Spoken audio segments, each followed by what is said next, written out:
Friends, how are you all doing? I hope you are doing fine, staying safe in home, right? So today we will be learning a new chapter and a new topic. So that is electricity from physics. So everything we see around us is made up of tiny indivisible particles called the atoms. Right? You know that whatever you see around you is made up of something which is particle, right? They are combined and forms molecules, and that's what forms an object. You all know that, right? So now in the earlier century, people told that this is the ultimate particle and it cannot be divided any further. But recently we got to know that atoms can be divided into three fundamental particles called the electrons, protons and neutrons. So electrons is negatively charged, proton is positively charged and neutron is neutral, right? But what is this charge then? You might have observed if you take two protons, they will repel each other. And if you take two electrons, they will also repel each other. But one proton and one electron will attract each other. How can this happen? Right? So there must be something, right? There must be something that these protons and electrons possess, because of which they are repelling and attracting with other proton and electron. So this something is called a charge. Right? Or electrical charge. Now, the force between these electrons and protons is called the force of electricity. So, now we know the basics that protons possess positive charge, electrons possess negative charge, and neutrons possess neutral charge. That is, it does not carry any charge. Now, an atom is a neutral particle. Right? Now, if I ask you if an atom is charged or not charged, what will you say? It is maybe charged. No, not at all. Because it contains equal number of electrons and equal number of protons in it. Okay, for example, you just take sodium atom. Yeah? So, sodium contains 11 electrons and 11 protons. Okay, I'm talking about sodium atom, not sodium ion. So atom contains equal number of electrons and equal number of protons in them.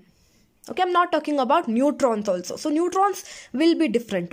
In sodium only 11 protons, 11 electrons, but there are 12 neutrons. But in some cases, they can be same also. Like proton and neutron can be same in number also. But we don't consider neutron in this case. Okay, an atom is neutral because it contains equal number of negative charge and equal number of positive charge. I think you are clear with this. But if you want to know about ions, we have a separate video for that. You can watch it later. So now, charges flow from the body having more electrons to the body having less electrons. So now what you should observe is that charges depends on the electrons, right? If a body having more electrons, then it moves from the body having more electrons to the body having less electrons. This flow of charge is called current. Hope you understood this. And so the flow of current is opposite to the direction of flow of electrons, because this current is positive, right? It moves from the body having more electrons to the body having less electrons. But electrons will move to the body having more electrons, so it has more electrons, right?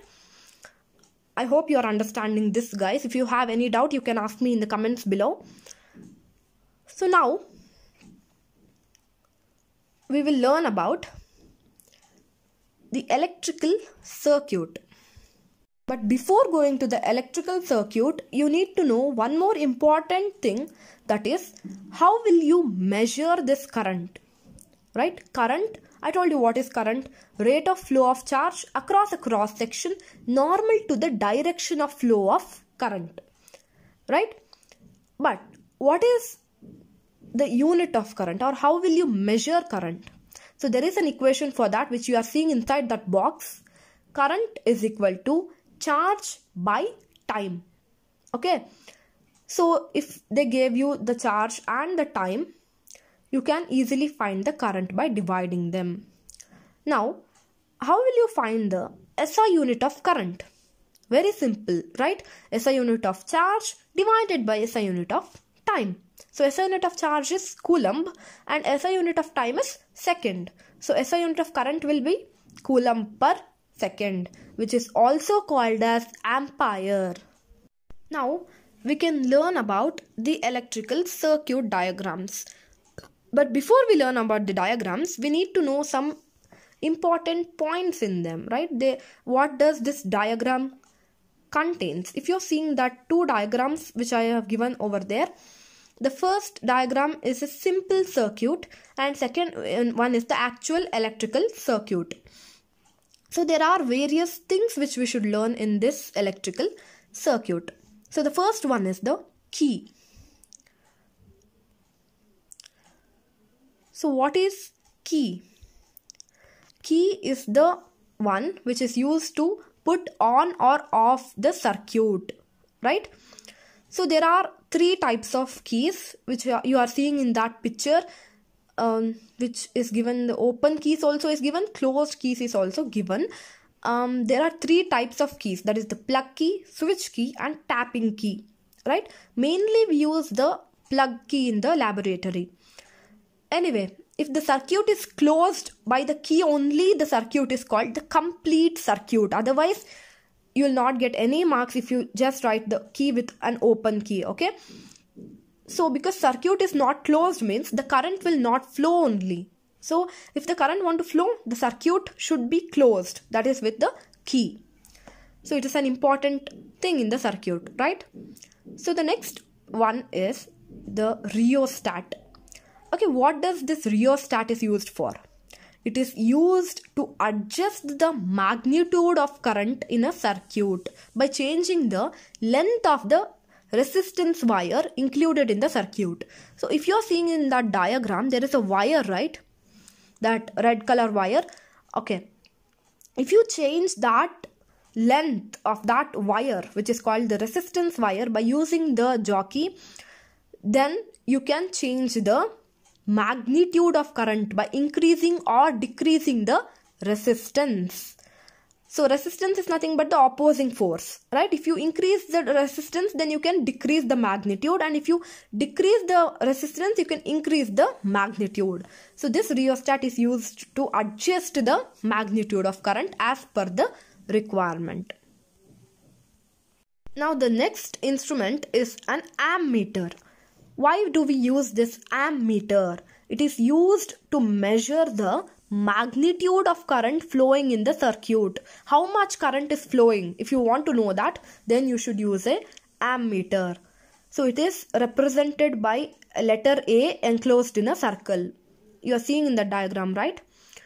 So the next device is a voltmeter. A voltmeter is used to measure the potential difference between 2 points of a circuit. What is this potential difference? Potential difference between two conductors. Conductors are the substances which allow the current to flow through them. Okay, so the potential difference between two conductors is equal to the work done in transferring a unit positive charge from one conductor to the other conductor. That means how much work you are doing to move a positive charge from one conductor to another conductor. That work done is called the potential difference.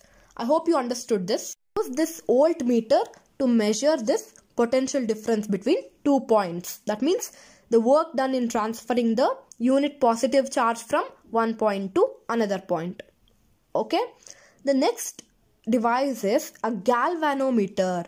So this galvanometer is used to detect the presence of a weak current in an electrical circuit. So if there is a weak current or not. To detect that, we use this galvanometer.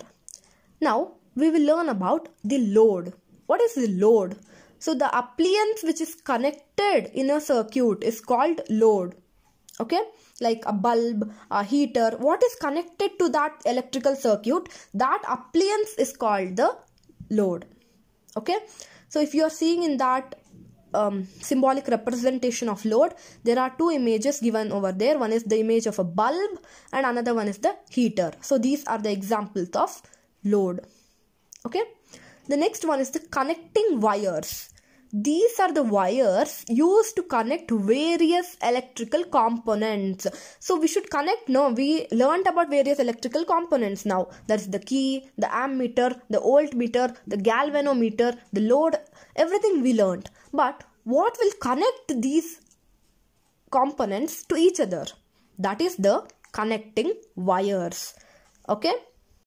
Now we will learn about one more important concept in this chapter, that is insulators and conductors. What are insulators? The substances that do not allow the current to flow through them. So they resist the current. Okay, they apply resistance to the current. They do not allow that current to flow through them.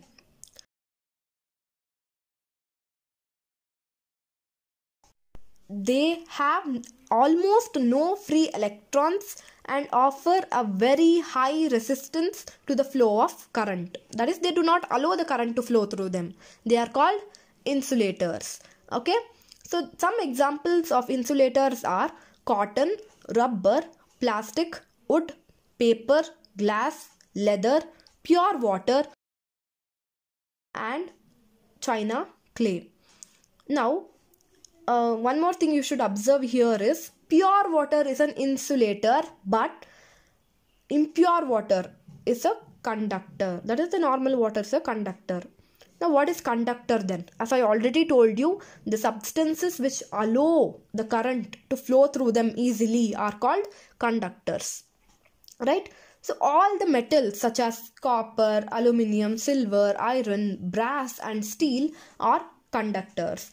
They have large number of free electrons and they offer a very small resistance to the flow of current. That is, current can flow easily through them. Now, we will learn about the closed and open circuits. As I already told you, if the circuit is to be complete, then it should be a closed circuit. That is, the key should be closed. And if the key is not closed, it is an open circuit. But what are the other things that makes the circuit complete and incomplete? One is the key, we know that. And the second thing is the circuit should be made with an conductor and not an insulator. If an insulator is there in the circuit, then it is also an incomplete circuit. Or if the circuit is broken in between, then also current will not flow through it, so the circuit is incomplete. So in these three cases, the circuit is incomplete. Okay, remember these, guys. I hope you understood about this electricity. If you have any doubt, you can ask me in the comments below, and subscribe to our channel and support us for more of these kind of videos. And don't forget, guys, if you have any doubt in any concept, then comment it down below. I will surely try to make a video on that concept. Okay, thank you so much for watching right till the end.